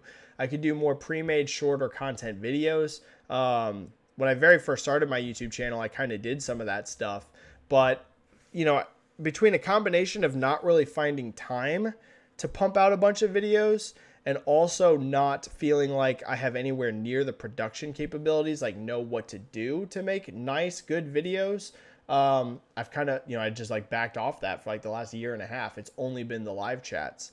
So I've thought about doing a podcast a bunch. I would need a co-host. Like you guys already have the live chat where it's me just talking to you guys. There doesn't need to be an hour-long podcast of me just rambling by myself. I would need a co-host. I have no idea who I would target for that, who would want to do that with me, who I feel like I would have a good, solid conversations with. I have thought about it. I've even thought there's a couple names I've had in mind about reaching out to maybe see if they'd want to do a podcast. But again, that's another commitment. Commitment for me is really hard because I work retail. My schedule is literally random every day and every week. So I would have to talk also with my job about a specific day, specific night off to record every single week. I have totally thought about it, Joseki. If I ever want to grow my YouTube channel, if I ever want to grow my platforms outside of Twitter, I will have to make changes and do new content. But right now, most of my focus goes onto the Twitter because it's the easiest for me to do. Like, honestly, Twitter's so easy because it's short form. I can literally get on my phone at any time and write a tweet. Like, that's where 99% of my focus goes. But I'm always toying with ideas to expand in other ways. The dream is eventually to not work in retail. It seems the dream of working in the gaming industry has kind of fallen flat. I went from getting literally like a lot of offers, I ain't going to go into it, but a lot of offers a year in my first year or two, which is funny because like the bigger I've gotten, the less offers I get to have like a job in the industry. Back when I only had like a few thousand followers, this is hilarious, but back when I had, let's say, under 10K, I was getting more job offers than I get now. And we've talked about it. Those didn't work out for various reasons. Some my own fault, some just I didn't have the experience that people were looking for. So yeah, if I'm ever going to get out of retail, if I'm ever going to be able to make a living doing games, it's going to have to be on my own back, I've decided. Like, it's not going to happen through somebody else. It's just not going to happen. It's not going to be any media hiring me. It's not going to be a gaming company hiring me. I'm going to have to brute force it myself. So if I ever truly want to get there, I'm going to have to do more content and I'm going to have to change it up. So just like it could happen. Like, there very well could be a podcast one day. There very well could be more content. I just have to really figure things out, right? And get focused on it. So it's becoming easier the older my daughter gets too. Those first couple of years were hard. Whenever you have like a baby and they're very small, you have like even less free time because you have to take care of them and like spend every moment like raising them. Now she's 3. She's going to be 4 next year. It is actually getting a little easier in terms of like she can kind of do her own things at times. So more stuff will probably happen one day, but we'll see. Randy Norman. Hey, Benji, what do you expect from Xbox E3 2022? I think we will see Redfall, Starfield, and Forza Motorsport gameplay. I agree. Yeah, on all those. With 2022 release dates. All of those for sure. Yeah. Forza will be there. I just don't know if it'll be in 2022, but hopefully. Also, Hellblade 2, yeah, that'll be there. Avowed, Contraband, the Coalition's next game. Yeah, a lot of great points. Randy, I think you covered most of it. I expect every game you mentioned to be there, except for maybe the Coalitions. I'll say that's the wild card, maybe not. But Redfield, Starfield, Forza Motorsport, Hellblade 2, Avowed, and Contraband, that's already like a freaking stacked E3. I mean, even if you just show that, I mean, dude, that's 6 first-party games. That's the thing that we've been talking about on this chat. Like, we're going to hit a point here soon that Microsoft's going to have such high first-party output because their first-party is so big right now that it's just going to be a breakneck pace of games. Like, it just is. You know, not only do they have, 20-something studios now or whatever, many, and we've talked about this, many of those studios are multi-team. Arcane has 2 teams. Obsidian has multi-teams. Like, there's several. Playground now is multi-teams. Like, there's so much content from Xbox coming. So, I expect every one of those except for maybe the Coalition, but you do have to factor in you can't have an E3 press conference with no new announcements. Dude, they're probably going to show Fable too, right? Like, holy jeez. Wow, they have a lot to show. It's going to be insane. Randy, I expect every game you mentioned plus Fable. Outside of that, I have no idea. But Redfall's definitely going to be there because it's coming out next year. Starfield's definitely going to be there because it's coming out next year. Forza is almost guaranteed to be there because they showed the game at the original, Xbox big gameplay reveal thing. And then, obviously they weren't going to show that at last E3 because the focus was on Forza Horizon. That's got to be there. Hellblade 2 is definitely going to be there. They just showed the big gameplay thing, and I think they're probably going to show more and announce a 2023 release date. Avowed, yeah, dude, it's going to be nuts. Next E3 for Xbox should be crazy. Do you think more studios will start to take more risks with open world games going forward? I would hope so. I feel like the so-so Metacritic scores of recent games from Ubisoft in particular all feel the same. You know what, S? I love open world games. Might be my favorite genre. I do hope that we start to see some new interesting things in open worlds, yeah. And because I'm playing Far Cry 6 right now, and it's good. Actually, here's the thing. What you heard about Far Cry 6 is true. If you like the Far Cry formula and you're not completely sick of Far Cry, I think you will like Far Cry 6. It just feels like more Far Cry. So if that's what you're looking for, I like playing a new Far Cry game every few years. So I'm enjoying playing Far Cry 6. But I will say, it does feel super familiar. I mean, if you've played any Far Cry after 3, and I would say any Far Cry particularly after 4, if you played Far Cry 4 or Far Cry 5, I mean, this is very similar to 4 and 5. So we are starting to get to a point where there are so many open world games, they are starting to feel a little samey.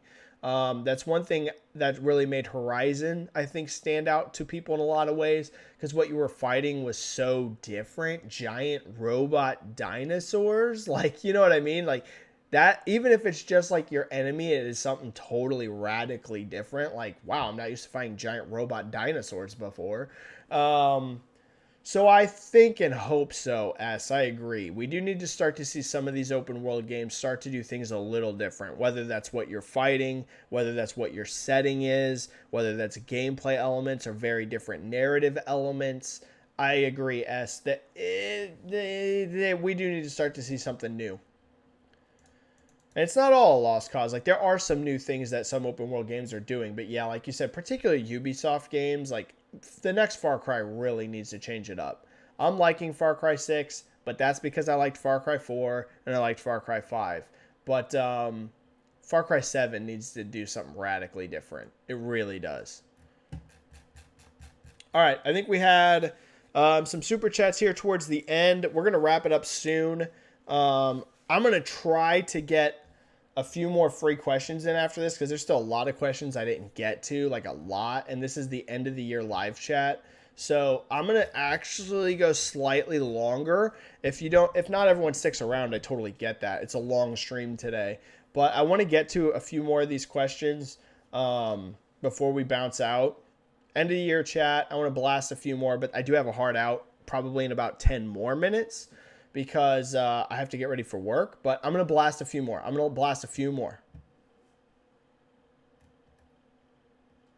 Okay. Highlander001, we got some super chats right here at the end. Got a blast. What do you expect from Sony and Microsoft in the way of earnings in the coming year? Do you see either of them revising their outlook? Highlander, I've talked about this. I think Sony is going to revise their hardware forecast down. I hope I'm wrong about this, but there is evidence to me if you look at what they're selling in various markets around the world. I don't see how they're going to hit their forecast unless something nutty happens in the next month or two. I just don't see how they're going to hit their hardware forecast. Like, listen, the US is one of the biggest markets in the world. I ain't going to go into details, but November NPD was not good. It wasn't good for Sony. Like, that's just the only way to put it. It was not good. Like, way below PS4, and it looks like December is going to be way below PS4. And you look at Japan, and again, it has not been good. So really, it's like, I just don't see how they're going to hit their forecast. I just don't see how. You look at the math, and like almost everyone I talk to that follows sales are all saying the same thing. Like, how are they going to hit their forecast?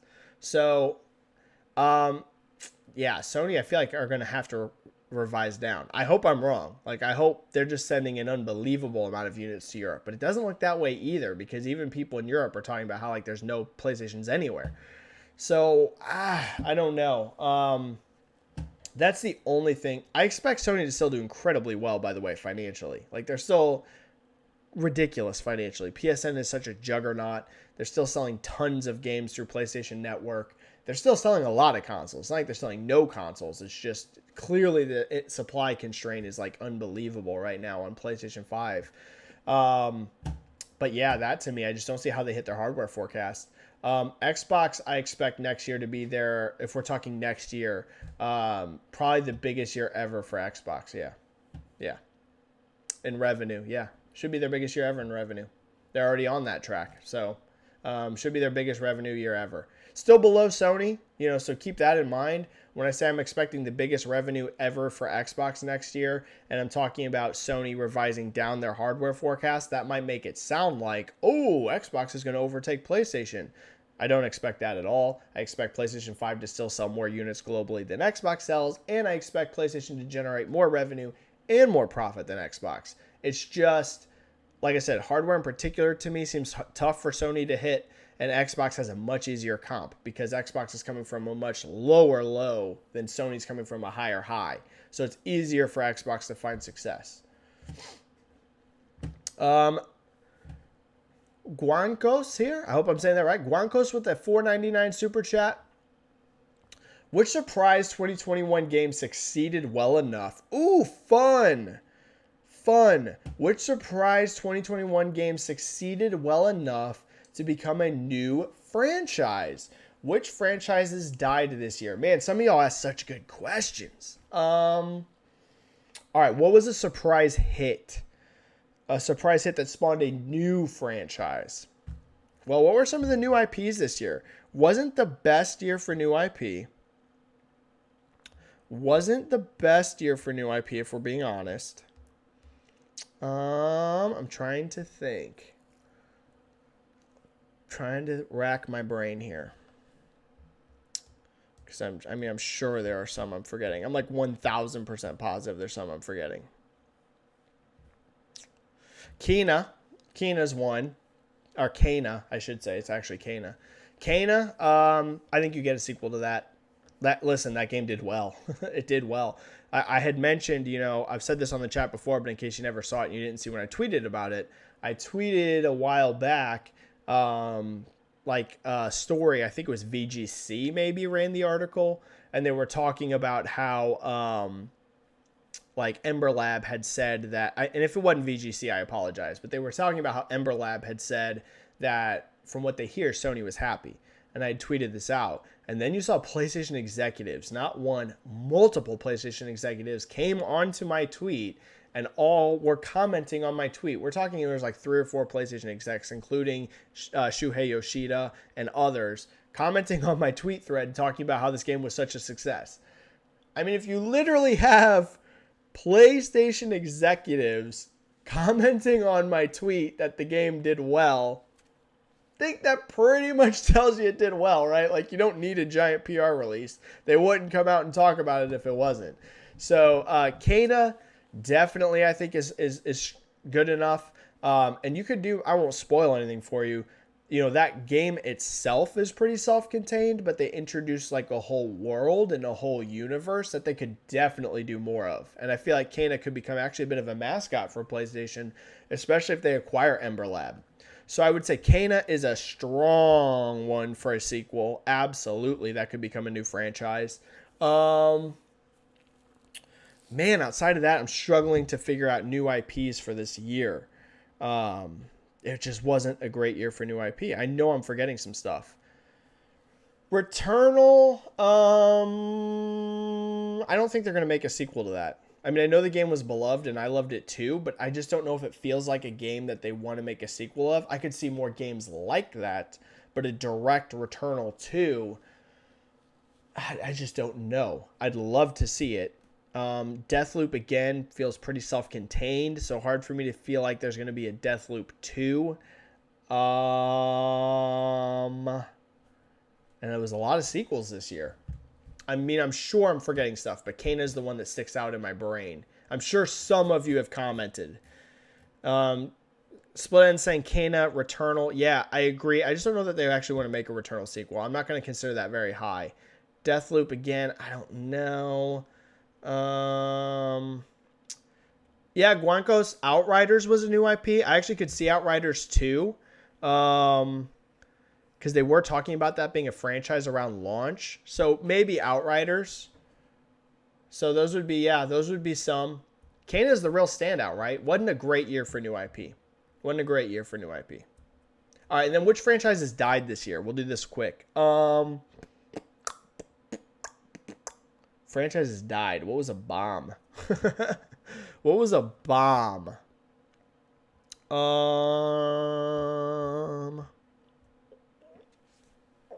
This is a little tough, right? Man, what bombed this year? That was in a franchise. Not a lot, really.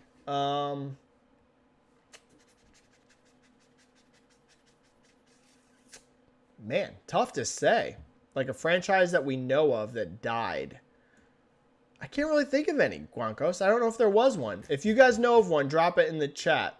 It's hard for me to think of a franchise that's been around that got a new entry and will not come back. I just can't think of any. There might have been one that came out and had a huge bomb in sales, but not really. Psychonauts 2 didn't sell great, but it was critically well liked. And that game, I don't think you'd look at Psychonauts now when you're first party and think that, first of all, there's no way they ever expected that game to be huge. The original Psychonauts is literally a cult classic that didn't get a sequel for 10 years. There's no way they envisioned Psychonauts 2 being huge. And you also have to wonder how much engagement was through Game Pass. Psychonauts as a potential could have died this year, but I think it had enough critic success. And I think Microsoft will look at as much of a game that can do okay on Game Pass. I think they actually will make Psychonauts 3 eventually. But that might be the closest. Psychonauts... Oh, No More Heroes. That's a good call. Benji, that's a good call. Benji here said No More Heroes may be done. Yeah, No More Heroes seemed to bomb, right? Unless, I mean, you never know, but... Oh, 2 actually, and this is going to sound bad because they're both were on Switch. Switch is an amazing platform, but No More Heroes, that was multi-platform though, right? No, not No More Heroes. I mean, No More Heroes was Switch exclusive, but The World Ends With You. That ain't coming back. yeah. Pretentious just dropped that. The World Ends With You 2 bombed. Yes, those two. I could see No More Heroes being done and The World Ends With You. That's 2 franchises that are probably over. The World Ends With You is definitely over. That ain't coming back. So those 2. Yeah, those would be the 2 I would say are probably done. All right, couple more super chats. I got a blast. Oh my God, I'm going to ignore that. Happy New Year, Benji. Your predictions for hardware sales next year globally, please. Are we getting new hardware in 2022? Ooh, Switch Pro, PS5 Slim, new series version. I expect... Okay, So predictions for hardware sales next year globally. Ooh, here's the thing. If Sony could get their manufacturing fixed, I think Sony would be the number one selling platform next year, even over Switch. But I don't think that's going to happen. I think Sony's still going to have giant manufacturing woes throughout the entire year. So I am going to expect for the year as a whole, globally, Switch probably still is number one seller next year, probably. Because I'm assuming PlayStation will just continue to have complete manufacturing disaster. I think demand-wise, there's definitely way more global demand for PS5 now than Switch. Switch is really coming late into its life cycle, and it's still selling great. But again, as I talked about earlier this year, some people doubted me, and I could still be wrong. Never know with next year. But I was saying I'm pretty sure 2020 was Switch's peak year. And as we know now, Switch is not going to eclipse it in 2021. That's just that boat has sailed. In 2022, again, it's hard for me to believe Switch will be over 2020 in 2022. So it does look like Switch was peaked in 2020. So we're now getting like 2 years out from its peak. And Sony right now is going to be ramping up. If they could make enough, PS5 I think would have been the best-selling platform this year. But I just don't know that they can make enough. So total guess right now, I'm going to say Switch still ends the year number 1. I'm going to say Sony ends the year number 2 and Xbox ends the year number 3. But actually, the only console I expect to be up gen over gen, or with growth in general, is going to be Xbox. Because again, they're coming from such a low floor. I expect PS5, unless something fixes on manufacturing, to continue to fall behind PS4. Keep in mind, PS5 was ahead of PlayStation 4 all the way up until this last quarter where it started falling behind in shipments. Sell-through was still higher, but shipments were still lower. There's not a lot of evidence that Sony's going to be able to outship PlayStation 4 over this next year. Xbox has a way lower floor because the Xbox One completely bombed in the year that we're comparing it to. So it's much easier, even with shortages, for Xbox to be up over last generation. And Switch, like I said, it'll be up over last gen, but it'll be down, I still think, over from 2020. So Xbox should see the most growth of the three platforms in hardware, but probably still finish third overall. Will we see new hardware in 2022? I don't think so. I think that's all coming in 2023. I think Switch 2, or whatever they decide to call it, I truly believe the successor to Switch is 2023. You're going to be, at that point, 3 years past the peak of the Switch, and Nintendo's going to want to keep volumes high. 2023, I truly believe, I feel fairly certain that's when you're going to get the successor to the Switch. Now, whether they call that Switch 2, or who knows what they call it, or how they brand it, but whatever's the next generation of Switch, not a Pro, a true next console, pretty sure it's going to be 2023. And I don't expect the PS5 Slim or a new series version then. I do think we're going to get mid-gen refreshes on these platforms, but those should come in 2024, probably 2024. So no new hardware, I don't think, unless it's some kind of like weird revision to the Switch. Not a Pro, but maybe some kind of other, I don't even know what it would be. Maybe a Lite with an OLED screen or something like that. Maybe something like that, but nothing else, I don't think.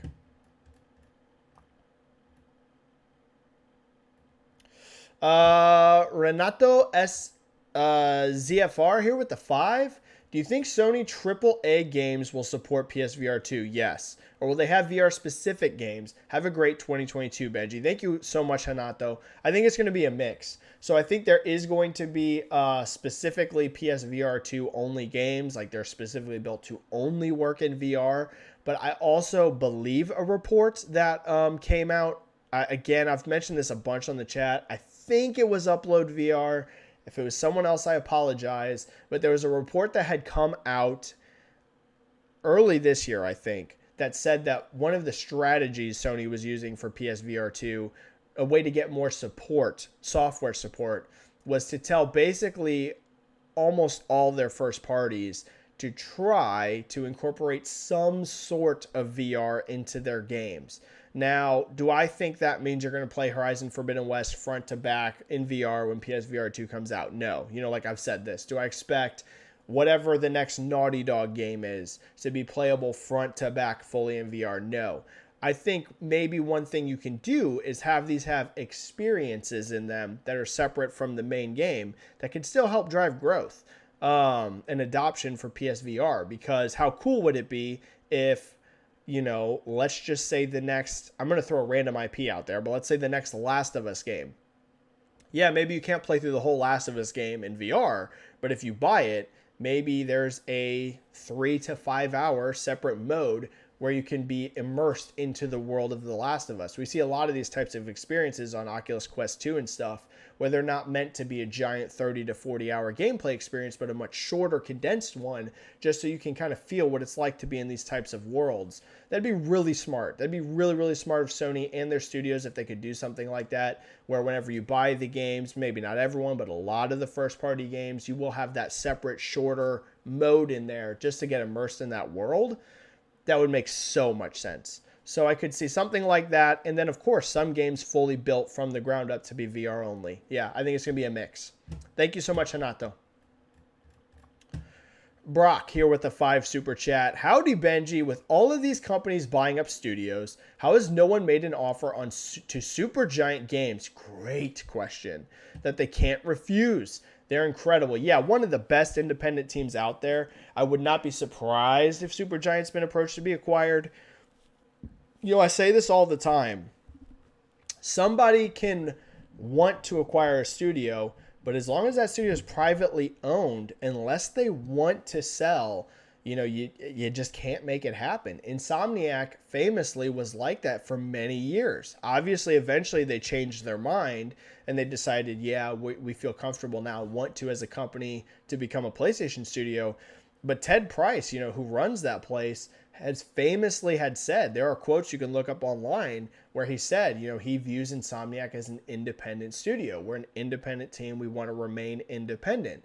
So, and I'm sure they were getting offers, right? I'm sure it's happened. And eventually, of course, they changed their mind. But sometimes studios like to have their own, to be able to fully run and own and control their own studio and just do work for other companies or build their own IPs or whatever. There's a lot of studios like that. Supergiant could be one of these studios. Maybe they still just want to build up, get bigger and bigger, and maybe eventually sell. Or maybe it's just not the right deal. It's hard to say, but Brock, you are spot on. Spot on. That Supergiant is definitely a very attractive company out there for acquisition. I guarantee you they've been approached. If they haven't sold and they don't want to sell, that could be. I can promise you somebody's made an offer. Definitely somebody's made an offer, or at least reached out. There's no way. No way they haven't.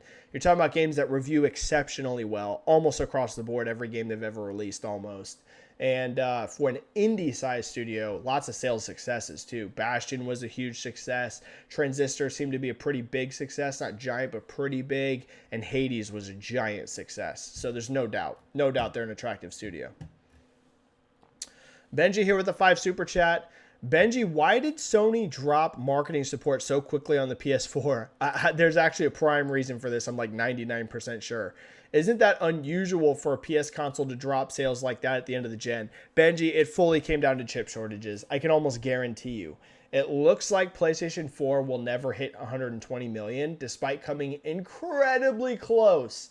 And it probably still had enough momentum in the tank if they could have made them that they probably would have squeezed that bad boy out to 120 just so they could hit that milestone.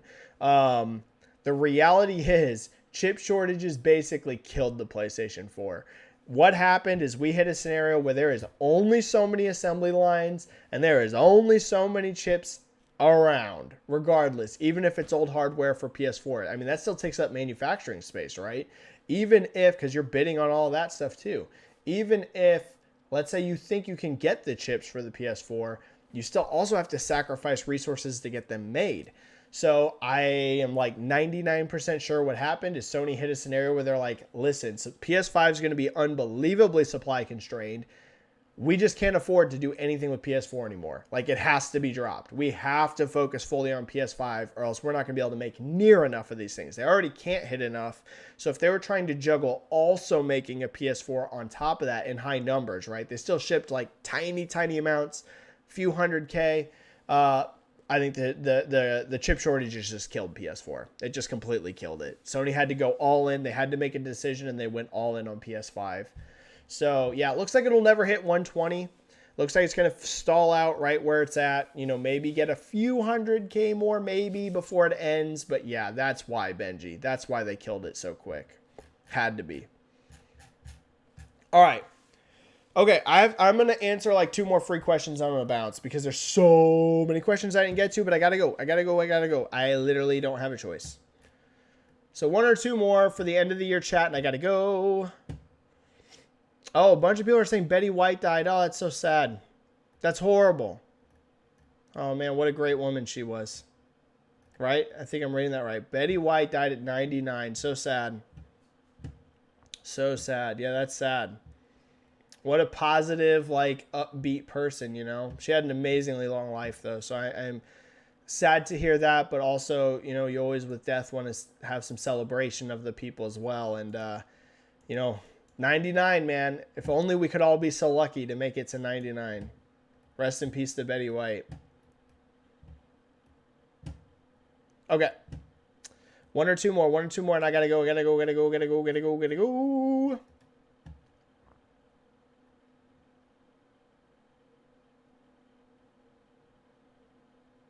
Ryan Kelly, I'll address this. I just don't agree, Ryan. I have to disagree with your comment about 2 first-party exclusives not being enough in a year. It's just not, man. With how long game dev takes and the quality Sony delivers, 2 should be enough. Yeah, but it's just not. It's just not. You know, it might be from a fan standpoint, like you may be happy with 2 games a year, but in terms of revenue and in terms of, because keep in mind, you make a lot of money on first-party output. And you look at competition, Nintendo's not doing 2 games a year, and Microsoft's definitely not going to be doing 2 games a year. They're going to be doing at least 4. Trust me, at least 4 per year. Probably starting in 2023 for sure. I mean, it really kind of already happened this year when you factor in Psychonauts, Deathloop. I know they weren't exclusive, but if you're just looking at output, that output will be on Xbox next time. It's just not enough. It is literally just not enough content. It is just not enough. And trust me when I say Sony knows this too. It's why they're acquiring studios, and especially it's why they're acquiring support studios to help those games get out quicker. Sony can't be going 4 or 5 years between games at their first-party studios. It's just not going to work. Too much demand for content. So, Ryan, that's what I mean. I don't mean that, like, as a fan, you can't be happy with 2 games a year. I'm not saying anything like that. But in terms of strictly generating that revenue, getting that first-party money, and also competing with your competitors because you just need it, they're going to do more than 2 a year. Trust me. I guarantee you Sony themselves internally says, we're not doing 2 games a year. We're doing at least 3. Minimum 3. Okay. All right. 1 or 2 more. 1 or 2 more. I gotta go. Brandon, could you expand on what you said a couple chats ago about Beyond Good and Evil 2 potentially being canceled? Yes, it's a report that's out there. This isn't from me, but that the studio, like the team says, like the game's doomed. It's going to be canceled. So they have not officially announced this. This is not me saying this is a rumor I've heard. There's a report out there that, and it's from someone reliable. Could have been Grubb, could have been Schreier, I can't remember, could have even been VGC, but that basically the game's just sitting and they don't even really know what's going on, and that it's like the team's just waiting for it to be canceled, basically. That's the word that is going around from reputable sources, and I agree. We haven't seen that game in forever. What they showed from the beginning looked way too ambitious to ever become a real game. It's not, I'm like 99% sure that game will never get released. I would love for it to be. Those first few trailers are some of the best cinematics for a game I've ever seen. From concept to the world. I mean, just incredible cinematics. But I don't think that game will ever come out. No, I don't think so.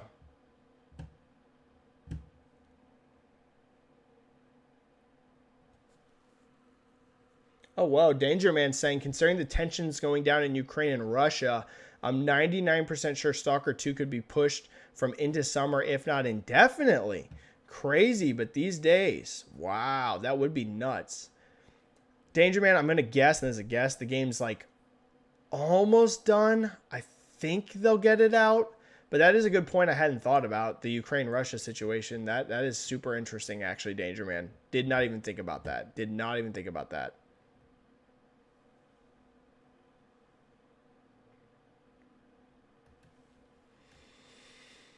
Oh, man. Sorry, there's so many questions and, like, good ones. I'm going to do one more. One more and I'm out. One more. Oh, we had Brock with the super chat at the end. Brock with the super chat at the end. Two super chat here from Brock. Odds of Super Mario Odyssey 2 in 2022. I would love to see it, but I keep in mind I have like almost no insider status with Nintendo. Like I know almost nothing about Nintendo internally. I know way more about PlayStation and Xbox by a landslide than I know about the internal workings and behind the scenes stuff going on at Nintendo. But there's not really any rumors of that happening that I've seen, even from like reputable insiders. There's a lot of rumors about Mario Kart being in development. I think even like Emily has commented that Mario Kart's coming. It does seem really weird to me, Brock, that Nintendo might go so long between big 3D Marios that are new ones. We, of course, had 3D World plus Bowser's Odyssey just this past year, but I mean like a brand new Mario. Very surprising to me it will go as long as they did, considering Odyssey was a ginormous success. But I haven't seen much indication that Odyssey 2's on the plan for next year. You know, they're already pretty stacked with releases, and of course there's going to be more coming. But I mean, you already have Pokemon Arceus or Arceus, however you say it. You have Splatoon 3. You got the next Zelda. I'm sure I'm forgetting a game or two. Like, they already have a pretty stacked lineup for next year. And there could even be something slipping in there, like a new Mario Kart or something. Seems weird to me if there's no new Mario, whether it's Mario Odyssey or something else, like a big 3D Mario. But there's also not many rumors of it. So I'm not going to count that as super likely, but it does feel weird. Maybe they're just going to save it. If my prediction's right and the Switch 2 is going to be 2023, maybe they're so late in the Nintendo cycle now that they want to save Mario for launch. Maybe that's going to be a launch Switch 2 game. That's the only thing I can think of. If there's no big new 3D Mario in 2022, the only thing I can think of is they're saving Mario for launch of the next Switch. That at least would kind of make sense. Okay, everyone, I'm going to have to call it there. You all had a bunch of amazing questions I couldn't get to today, and I really apologize. Like, seriously, I really apologize to you guys that get questions in that I can't get to on these chats.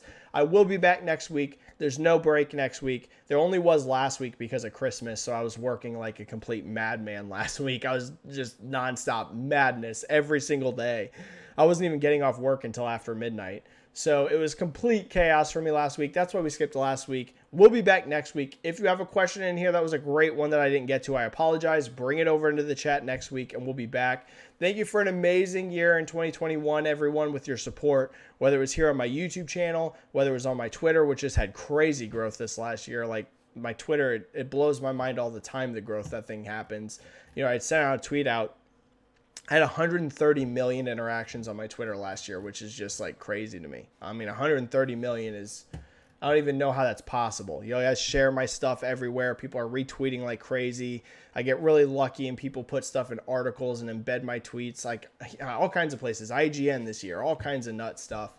So thank you. Thank you for the crazy support. And we'll be back next week, which means we'll be back next year. Thank you for an amazing 2021. Have a safe New Year's wherever you are. Have an amazing 2022. And I will see you either here on YouTube next week or I'll see you on Twitter probably later today because I'm on Twitter too much. All right, everyone. Stay safe. Play some games. And I will see you all soon. Bye. Bye. See ya. Bye. Bye.